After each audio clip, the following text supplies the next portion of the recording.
Hello everyone, welcome to my another video. अनि आज चाहिँ तपाईहरुलाई म विशेष गरिकन भिजाहरुको बारेमा भन्न गइरहेको छु। अनि भन्नुभन्दा पहिले अनि यदि तपाईहरु मेरो च्यानलमा नयाँ हुनुहुन्छ भने सब्स्क्राइब गर्नु होला, लाइक, कमेन्ट, शेयर अनि गर्नु होला ताकि सबैको सामु यो भिडियो पुग्न सकेको होस् र उहाँहरुले भिडियोको बारेमा जानकारी पाउन सक्नु भएको होस्। यो चाहिँ तपाईले स्किप नगरिकन हेर्नु होला किनभने भिजाको बारेमा सम्पूर्ण जानकारी दिएको छ हैन। अनि त्यही भएर भिडियो तपाईले स्किप गर्नुभयो भने पुरा डिटेल अलि बुझ्नलाई चाहिँ गाह्रो हुन्छ। त्यही भएर तपाईहरुले कन्टिन्यू हेरिरहनु होला भिडियोलाई। अनि भिजा चाहिँ म तपाईलाई रेसिडेन्स भिजा अनि भिजिट भिजा, टुरिस्ट भिजा अनि फ्यामिली स्पोन्सर भिजा अनि सबै किसिमको भिजाको बारेमा अनि तपाईलाई म भन्ने छु र डकुमेन्ट्सहरु के चाहिन्छ त्यो सबै डकुमेन्ट्स पनि म तपाईलाई भिडियोको डिस्क्रिप्सनमा म तपाईलाई दिने छु। अनि त्यहाँबाट तपाईले जानकारी पाउन सक्नुहुनेछ र तपाईहरुको जति पनि क्वेशनहरु छ तपाईले सोध्न सक्नुहुनेछ। म तपाईलाई WhatsApp नम्बर पनि त्यहाँ छोडिदिने छु, त्यो टाइपिङ सेन्टरको WhatsApp नम्बर। अनि तपाईले डाइरेक्ट उहाँहरुसँग तपाईले कन्ट्याक्ट गरेर सोध्न सक्नुहुनेछ। फेमस सिटी टाइपिङ सेन्टरमा पुगिसकेका छौं। अनि तपाईलाई चाहिँ विशेष गरिकन म इम्प्लोयमेन्ट भिजाको बारेमा केही जानकारीहरु दिनेछु। अनि यहाँ हामीसँग हुनुहुन्छ अनिश। ये इम्प्लोयमेंट वीज़ा है ना, जो आप ये बताइए स्टार्टिंग से लास्ट तक कोटा अप्लाई करने से फुल वीज़ा स्टैम्प करने तक प्रोसीजर क्या है उसके बारे में थोड़ा बताइए अनिश भाई। ओके, कोटा अप्लाई करने का मालूम पहले ये जब कोटा अप्लाई करेगा इसको इंस्पेक्शन के लिए भी आते हैं। अगर एक बार इंस्पेक्शन आएगा उसको वैलिडिटी रहेगा 3 महीने तक। अगर फर्स्ट टाइम कंपनी ओपन करके फिर फर्स्ट टाइम कोटा के लिए डालेगा लाजिम इंस्पेक्शन आना ज़रूरी है। फिर अप्लाई करेगा कितना कोटा के लिए वही हिसाब से उसको पेमेंट भी डिफरेंस होगा। ये जो कोटा एप्लीकेशन तहसील से जमा होते, फिर इंस्पेक्शन अगर इंस्पेक्शन है तो 430 दिरहम आते इंस्पेक्शन का फीस। फिर हर कोटा का फीस आते 50 दिरहम। फॉर एग्जांपल एक कोटा के लिए 430 इंस्पेक्शन फीस प्लस 50 दिरहम कोटा फीस प्लस 80 दिरहम वो एप्लीकेशन टाइपिंग का फीस भी यानी टोटल आएगा। कोटाको लागि चाहिँ कति अमाउन्ट हुन्छ भनेर उसले भन्दैछ हैन। अनि त्यो चाहिँ तपाईलाई जानकारी दिनेछु, तपाईले सुन्न सक्नुहुनेछ। हाँ जी अनिश भाई, एक कोटा के लिए कितना बोले थे आप? ये कोटा का फीस आते इंस्पेक्शन का फीस 430 प्लस एक कोटा का फीस 50 दिरहम फिर टाइपिंग का 80 दिरहम। ये टोटल आएगा एक कोटा के लिए अगर इंस्पेक्शन का साथ 560 दिरहम आते हैं। 560 पहले 510 था ना? पहले था, अभी वो चेंज हुआ, अभी 560 तक आते हैं। अभी कोटा के लिए जमा हो गया, फिर वो लोग तकीम बोलते हैं उसको, इंस्पेक्शन का टीम। वो लोग जब कोटा के लिए अप्लाई करने का जो नंबर डालते हैं मोबाइल नंबर, वही मोबाइल नंबर में वो लोग कॉल करके कोई सेम लोकेशन में आते हैं, कंपनी का ऑफिस में इंस्पेक्शन के लिए आते हैं। फिर इंस्पेक्शन में वो लोग कंपनी है नहीं है, इसको जो एम्प्लॉय का ज़रूरत है नहीं है, वो सारा कंपनी का स्टेटस चेक करके अगर कोटा उसको मिलना चाहिए तो वो अप्रूवल देते हैं, नहीं है तो वो लोग रिजेक्ट करते हैं। फिर कोटा पास होने के बाद फिर नेक्स्ट स्टेप उसको वीज़ा के लिए अप्लाई करने का। जो कोटा मतलब एक पोजीशन, वो पोजीशन में अप्रूवल देते उसके कोटा बोलते। फिर वही पोजीशन में जिस बंदा है वो एम्प्लॉयमेंट वीज़ा के लिए जो हायर किया इसका पासपोर्ट डिटेल उसमें कोटा का ऊपर डालते हैं। इसका फीस आते 240 दिरहम। ये जो इसका अब पहले ऑफर लेटर टाइप करते, फिर एम्प्लॉय साइन करके फिर जमा करते ऑफर लेटर, फिर लेबर से अप्रूवल आता था। ऐसा प्रोसीजर था पहले, अभी दूसरा सिस्टम हो गया। अभी कब से दूसरा सिस्टम, कितना साल हो गया तकरीबन?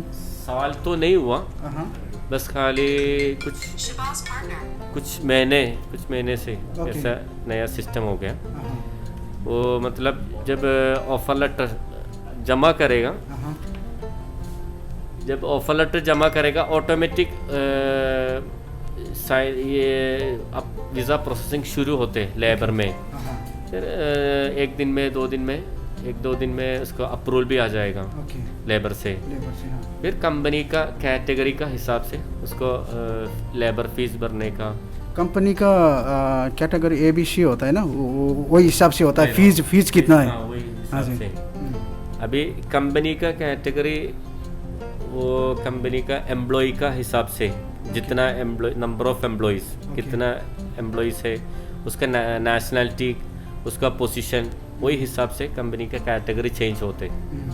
अभी 4 कैटेगरी है, ये B, C, D, ये 4 कैटेगरी है कंपनी। ये 4 कैटेगरी में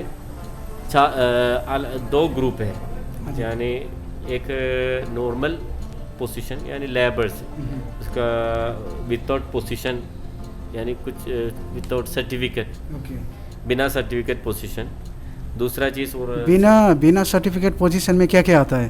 ये जो लेबर्स, अगर कॉन्ट्रैक्टिंग कंपनी है तो लेबर्स, मैसन जैसा, यानी बिना सर्टिफिकेट पोजीशन होते। फिर कुछ हायर पोजीशन, दूसरा जो सर्टिफिकेट वाला अकाउंटेंट, मैनेजर्स जैसा कुछ अच्छा पोजीशन। ये 2 कैटेगरी में, हर ग्रुप में ये 2 कैटेगरी होते। ये हर ग्रुप में ये 2 कैटेगरी में, वो जो फीस में भी ये 2 डिफरेंस फीस आते हैं हर कैटेगरी में, हर ग्रुप में।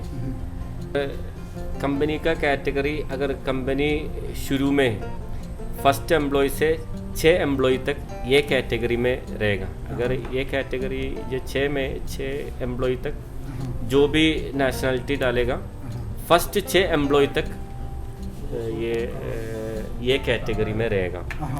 इसको ये कैटेगरी में अगर जो इसमें बोलते, मैं आपको बोला था सर्टिफिकेट पोजीशन और बिना सर्टिफिकेट, इसमें स्किल लेबर बोलते और अनस्किल्ड लेबर बोलते। स्किल लेबर में वो जो अच्छा पोजीशन होते, इसमें अगर ये कैटेगरी में अच्छा पोजीशन है तो 330 दिरहम आते लेबर फीस। अच्छा पोजीशन बोले तो मैनेजर और कुछ भी थोड़ा अच्छा पोजीशन वाला जो सर्टिफिकेट का हिसाब से, सर्टिफिकेट भी पोजीशन जो सेकेंडरी सर्टिफिकेट, और ये मिनिमम पोजीशन शुरू होते सेकेंडरी सर्टिफिकेट से। लेकिन वो सेकेंडरी पोजीशन में ये फीस चेंज नहीं होएगा, ये वो भी अनस्किल्ड कैटेगरी में आएगा। भी सर्टिफिकेट या हिसाब से वो लोग डिवाइडेड किया। ये अगर सर्टिफिकेट मतलब ये शुरू में सेकेंडरी सर्टिफिकेट से डिप्लोमा और डिग्री सर्टिफिकेट, बैचलर डिग्री, ये 3 कैटेगरीज किया। अगर पोजीशन सेकेंडरी सर्टिफिकेट है तो ये फिर भी वो पोजीशन अनस्किल्ड लेबर होते हैं, जो बिना सर्टिफिकेट और सेकेंडरी सर्टिफिकेट ये दोनों अनस्किल्ड लेबर में होते जाएगा। फिर उसका ऊपर जो डिप्लोमा और बैचलर डिग्री और मास्टर डिग्री, ये तीनों का पोजीशन का हिसाब से वो स्किल लेबर में जाएगा। ये 2 कैटेगरी में इसका फीस डिफरेंट होते। अगर ये कैटेगरी में उसका स्किल लेबर है तो 330 दिरहम आते। ये कैटेगरी में स्किल्ड लेबर है तो मैनेजर अकाउंटेंट। अगर इसको अनस्किल्ड लेबर में इसका फीस आएगा 1000 यानी 1050 तक, वही 50 तक वही आते हैं। फिर कैटेगरी बी में स्किल लेबर में 430 दिरहम आते। ये अनस्किल्ड लेबर में 1750 वही आते हैं। और तीसरा कैटेगरी है सी में स्किल लेबर में 630 दिरहम आते हैं। फिर अनस्किल्ड में 2150 तक आते हैं। फिर दूसरा कैटेगरी है डी, द लास्ट कैटेगरी। इसमें स्किल्ड लेबर में 730 दिरहम आते हैं। फिर अनस्किल्ड में 2450 तक आते हैं उसका फीस। ओके। दूसरा एक और फीस भी आएगा, वो जो अगर ट्रांसफ़र बोलते हैं, वीज़ा प्रोसेसिंग दूसरा वो ट्रांसफ़र, उसका भी फीस ये सेम जो बताया वो नहीं आएगा। उसको फिर फीस फिर कम आते हैं। ट्रांसफ़र मतलब एक बंदा अगर इधर काम कर रहे हैं कंपनी में, उधर से कैंसिल करके फिर 3 महीने का अंदर अगर वीज़ा के लिए जमा करेगा, उसको फीस कम आते है। उसको प्रोसेसिंग का बोलते हैं ट्रांसफ़र, वीज़ा ट्रांसफ़र। इसका फीस इससे थोड़ा कम आएगा। ओके। और इसके ये पूरा वीज़ा प्रोसेस होने का बाद फिर जब इलेक्ट्रॉनिक वीज़ा निकलता है ना अभी तो, अरे एंट्री वीज़ा और इलेक्ट्रॉनिक वीज़ा, एंट्री वीज़ा वो निकलने के बाद उसके बाद तो मेडिकल, फिर एमरेस आईडी। अगर जिस बंदा इनसेड है तो फिर उसका चेंज स्टेटस करने का, ये लेबर फीस भरने के बाद फिर उसको वीज़ा फीस भरने का। अगर बंदा इनसेड है तो 1190 यानी 1200 तक आते हैं इनसाइड के वीज़ा स्टेटस चेंज के लिए।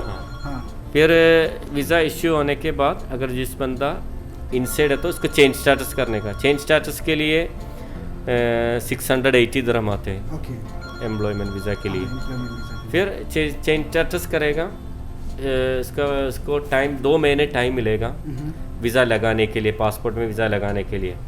इसका अंदर आप आईडी करने का, मेडिकल, लेबर कॉन्ट्रैक्ट टाइप करके जमा भी करने का 2 महीने। बोले तो जब इलेक्ट्रॉनिक वीज़ा निकलेगा तो वो इलेक्ट्रॉनिक वीज़ा का 2 मंथ्स वैलिडिटी रहेगा। 2 मंथ वैलिडिटी रहेगा। 2 मंथ का अंदर वो चेंज स्टेटस करेगा। अगर जिस बंदा बाहर है तो वीज़ा में एंट्री, एयरपोर्ट से एंट्री करने का।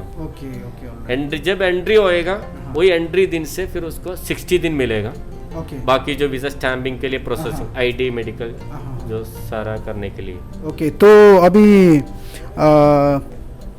ये कोटा पास होने के बाद फिर उसके बाद कैटेगरी चेंज भी हो गया, सब कुछ हो गया। अगर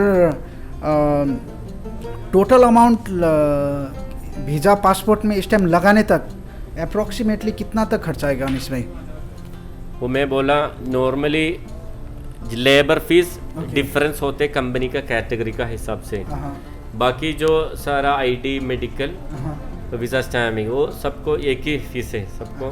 इसमें कैटेगरी का डिफरेंस नहीं होएगा, वो सब एक ही फीस होते हैं। तो बोले तो तकरीबन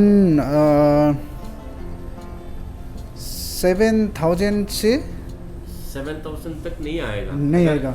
ये बड़ा कि वीज़ा के लिए तकरीबन 7 to 8,000, उतना 7,000 भी नहीं आएगा। ये अभी मैक्सिमम बड़ा ग्रुप है डी कैटेगरी। इसमें भी अगर अनस्किल्ड लेबर को तकरीबन 5 यानी 7,000 के नीचे आते हैं। 7,000 के नीचे आते हैं, सब ऊपर नहीं जाएगा। अनस्किल का बोले तो लेबर ये लोग का 7,000 को फीस ज़्यादा आएगा ना, इसलिए मिनिमम वही लेबर को भी वही फीस 7,000 तक नीचे आते हैं। अगर वो इस लेबर मतलब जो मैनेजर, वो लोग को सर्टिफिकेट का हिसाब से, डिग्री सर्टिफिकेट अगर है तो वो अटेस्टेड भी होना चाहिए। डिग्री सर्टिफिकेट अगर जो भी है सर्टिफिकेट वो अटेस्टेड भी होना है, और अपना मुल्क से ये एम्बेसी का अटेस्टेड करने का, फिर इधर लाके फॉरेन अफेयर्स का भी अटेस्टेड करना ज़रूरी है। ओके, ये बात तो हो गया, ये एम्प्लॉयमेंट वीज़ा के बारे में तो हो गया। अगर फैमिली स्पॉन्सर करना चाहता है लोग तो मिनिमम सैलरी कितना होना चाहिए उसके लिए, तो प्रोसीजर क्या है? मिनिमम सैलरी फैमिली स्पॉन्सर करने के लिए 4,000 दिरहम है। 4,000 दिरहम पहले सब पोजीशन को भी अगर सैलरी है तो भी सब पोजीशन को स्पॉन्सर नहीं कर सकता था। अभी वो पोजीशन वो लोग नहीं देख रहे, सैलरी अभी वही देख रहे हैं। अगर पोजीशन अगर अनस्किल्ड है तो भी सैलरी उसको 4,000 है, फिर उसको स्पॉन्सर कर सकते हैं। उसको साथ सपोर्टिंग डॉक्यूमेंट में बैंक स्टेटमेंट 3 महीने का बैंक स्टेटमेंट लगा के यानी उसको सैलरी 4000 मिल रहे हैं, वही कंफर्म होने के लिए 3 महीने का सैलरी स्टेटमेंट, बैंक स्टेटमेंट वो जमा करेगा, उसको अब स्पॉन्सर हो जाएगा। लेकिन उसके लिए उसके लिए तो वो इजारी भी चाहिए ना? घर का उसका स्पॉन्सर का नाम है। अगर मैं मेरा स्पॉन्सर फैमिली को स्पॉन्सर करेगा तो मेरा नाम है इधर ही एक घर, यानी एक घर होना चाहिए मेरा नाम में। ओके, मतलब एक कॉन्ट्रैक्ट होना चाहिए, लाइक स्टूडियो रूम 1 बेडरूम कोई भी है, लेकिन इजारी होना चाहिए उसमें, एनी हाउ इजारी होना चाहिए। एउटा भिजा जब तपाईँहरू हस्बेन्ड भिजामा अथवा त्यो हस्बेन्ड भिजामा यदि स्पोन्सर हस्बेन्डले गर्दैछ भने उसको लागि चाहिँ विशेष गरी documents minimum salary 4000 end Hazari और बाँकी त अब सेम अघि नै भने जस्तो होइन, त्यो सबै डकुमेन्ट्सहरू चाहिन्छ। अगर सिर्फ वाइफ है तो उसको मैरिज सर्टिफिकेट वो ओरिजिनल अटेस्टेड भी होना ज़रूरी है। वो भी जिधर शादी हुआ, अगर अपना मुल्क से शादी हुआ है तो वो मुल्क से यूए एम्बेसी का अटेस्टेड करने का, फिर वो इधर लाके इधर फॉरेन अफेयर्स वो भी अटेस्ट, ये 2 अटेस्टेशन ज़रूरी है सर्टिफिकेट के लिए। अगर बच्चा लोग है तो उसको बर्थ सर्टिफिकेट भी ऐसा अटेस्टेड होना ज़रूरी है। ओके, अगर ये फैमिली वीज़ा का प्रोसेसिंग फ़ी कितना तक आएगा अनीस भाई? फैमिली अगर मुल्क में है तो 500 दिरहम आते हैं हर एप्लीकेशन को, यानी जितना बच्चा बीवी हर बंदे के ऊपर 500 दिरहम एप्लीकेशन का फ़ीस आते हैं। फिर एक ओपनिंग फाइल बोल के 250 वो एक ही बार एक एप्लीकेशन फ़ीस आते हैं, जितना बच्चों है फिर भी एक ही बार 250 भरने का। बाकी जो हर बंदे के ऊपर 250 एप्लीकेशन फ़ीस बोल के वो भी फ़ीस भरने का, अगर बंदा बाहर है तो। अगर कभी कभी आदमी लोग फैमिली इधर ही आते विज़िट पे, फिर विज़िट में अगर आके इधर से रेसिडेंस के लिए अप्लाई करेगा 1150 तक हर बंदे का एप्लीकेशन फ़ीस आते हैं, इनसेट फ़ीस। तो ये अपने बच्चे लोग या बीवी का भी उतना ही आता है? हाँ, फीस सबको एक ही है, बच्चा बीवी जैसा फ़र्क नहीं है, फीस सबको एक ही है। अगर इनसाइड है तो 1150 तक आते हैं, अगर आउटसाइड है तो 500 दिरहम तक आते हैं हर एप्लीकेशन को, यानी हर बंदे के ऊपर।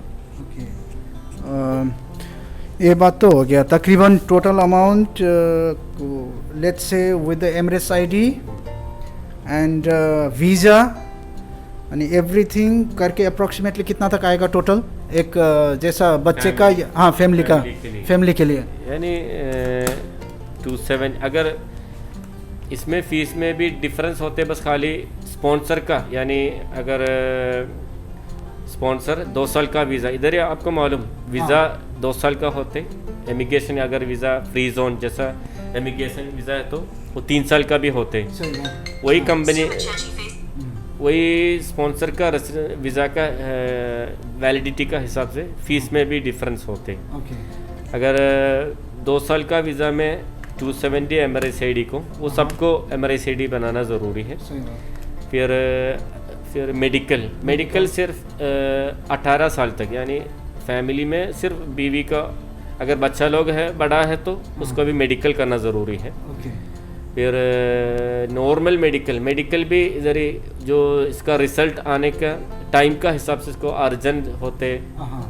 अगर कभी का आदमी को अर्जेंट वीज़ा लगाना ज़रूरी है तो वो अर्जेंट टाइप करना पड़ेगा, इसका वो टाइम का हिसाब से उसको अर्जेंट फीस भी कैटेगरीज हुआ। ओके, अगर नॉर्मल मेडिकल के लिए 300 टन, अगर 2 साल का जो नॉर्मल प्रोसेसिंग में 270 MRICID को और 310 दिरहम मेडिकल का। फिर वीज़ा स्टैम्पिंग का 500 दिरहम तक वीज़ा स्टैम्पिंग का भी आते हैं। फिर एक और चीज़ भी है अभी इंश्योरेंस। अभी नॉर्मल इंश्योरेंस 650 तक, वो मिनिमम वही, हाँ वो 650 यानी तकरीबन 1800 तक एक वीज़ा।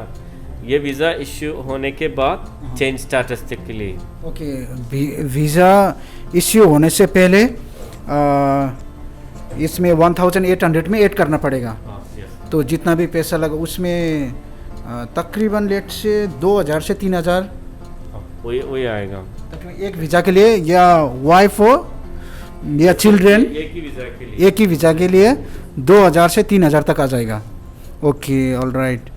कोरोना वायरस का वजह से विजिट में नहीं आ पा रहे, लेकिन विजिट वीज़ा में तकरीबन कितना तक खर्चा आएगा?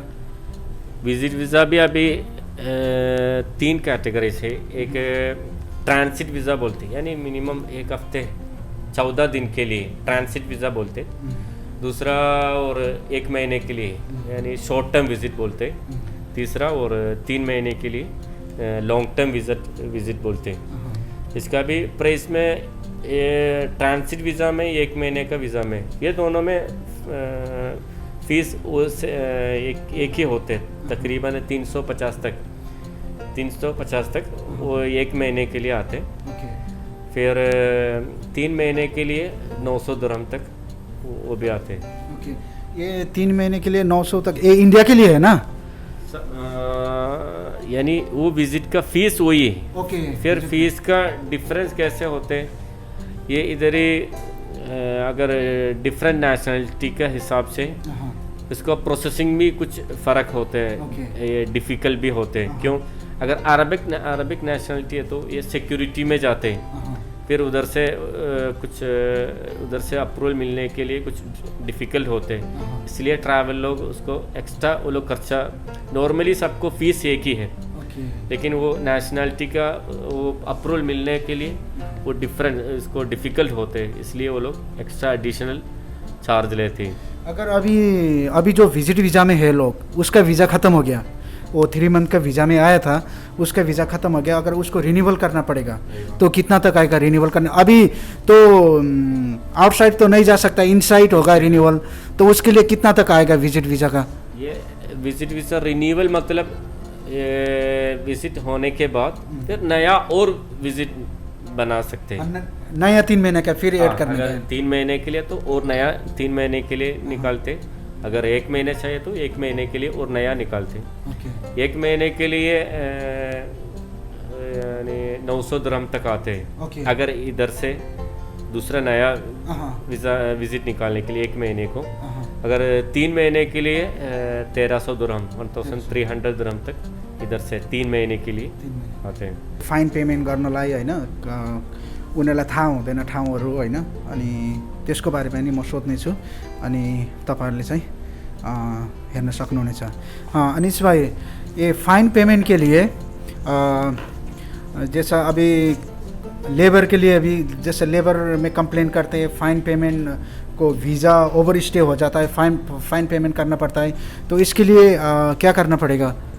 ये फ़ाइन अगर एम्प्लॉय है तो उसको वर्क परमिट बोलते हैं। एक वर्क परमिट को मैक्सिमम ग्रेस पीरियड 2 साल का वर्क परमिट बनाते हैं। इसके एक्सपायर होने के बाद 2 महीने टाइम मिलते हैं इसको ग्रेस पीरियड, उसके बाद फिर उसका ऊपर फ़ाइन शुरू करते हैं। वो भी हर महीने के हिसाब से 2 महीने के बाद उसको ग्रेस पीरियड शुरू होने के बाद, वो भी ख़त्म होने के बाद हर महीने में उसको फ़ाइन शुरू होते हैं। फिर वो भी मैक्सिमम 2000 तक एक वर्क परमिट में फ़ाइन मैक्सिमम 2000, इसमें वो लेबर वो माफ़ नहीं करते, उसको रिड्यूस करने के लिए रिक्वेस्ट नहीं दे सकते, उसको मैक्सिमम 2000 तक। फिर वीज़ा का ऊपर उसका ग्रेस पीरियड 1 महीने 30 दिन मिलेगा, उसका अंदर वो वीज़ा रिन्यू करना चाहिए और कैंसिल करना चाहिए, नहीं है तो फिर उसके बाद फ़ाइन शुरू करते, वो डेली का हिसाब से है। वो 30 ग्रेस पीरियड 30 दिन के ख़त्म होने के बाद फिर हर दिन का हिसाब से, हर दिन में 25 दिरहम 25 पर डे 25 दिरहम का हिसाब से उसका भी ये 6 महीने तक, फर्स्ट 6 महीने तक 25 दिरहम में उसको फ़ाइन चलते रहते हैं। उसके बाद 6 महीने के बाद फिर नेक्स्ट 6 महीने यानी 1 साल तक उसको 50 दिरहम का हिसाब से फ़ाइन। फिर साल के बाद फिर हर दिन में 100 का हिसाब से वो फ़ाइन कंटिन्यू रहेगा। ऐसा अगर वो फाइन वो क्लियर करना चाहता है, फिर वो किधर जाके क्लियर करना पड़ेगा? इधर से आपका टाइपिंग सेंटर के होगा या किधर से होगा? अगर छोटा फ़ाइन मतलब पहले तकरीबन 2000-3000 मिनिमम हुई है तो वो रिक्वेस्ट कर सकते हैं कंपनी का लेटर, अगर एम्प्लॉय है तो कंपनी का लेटर हेड में रिक्वेस्ट करके इसका आमर से रिक्वेस्ट डालना पड़ेगा फ़ाइन रिड्यूस करने के लिए। फिर वो लोग कुछ दिन, 1 और 2 दिन के बाद उसको अप्रूवल अगर माफ़ होएगा तो यानी अप्रूवल हो जाएगा। फिर सिस्टम में वो लोग कुछ फ़ाइन, मिनिमम फ़ाइन 8%, पहले 8% था, जितना फ़ाइन है टोटल अमाउंट का 8% वो सिस्टम में रहेगा, फिर वो भरना ज़रूरी है, बाकी जो है फ़ाइन वो माफ़ हो जाएगा। ऐसा सिस्टम था। अभी कुछ दिन के बाद अभी नया सिस्टम ये लोग यानी 4000, मिनिमम 4000 होना चाहिए फ़ाइन टोटल अमाउंट, फिर रिक्वेस्ट डाल सकते हैं। फिर अगर अप्रूवल आएगा उसको 1000 दिरहम सिस्टम में वो लोग बाकी रहते हैं। कुराहरूको जानकारी तपाईँले पाइसक्नु भएको छ होइन। तपाईँले इम्प्लोइमेन्ट भिजादेखि लिएर अनि त्यसै गरिकन भिजिट भिजा, टुरिस्ट भिजादेखि लिएर फ्यामिली स्पोन्सर भिजादेखि लिएर अनि सबै कुराहरूको जानकारी मैले तपाईँलाई अवश्य पनि तपाईँले हेरिसक्नु भयो होला पुरा होइन। अनि अनिश भाइ बहुत बहुत शुक्रिया।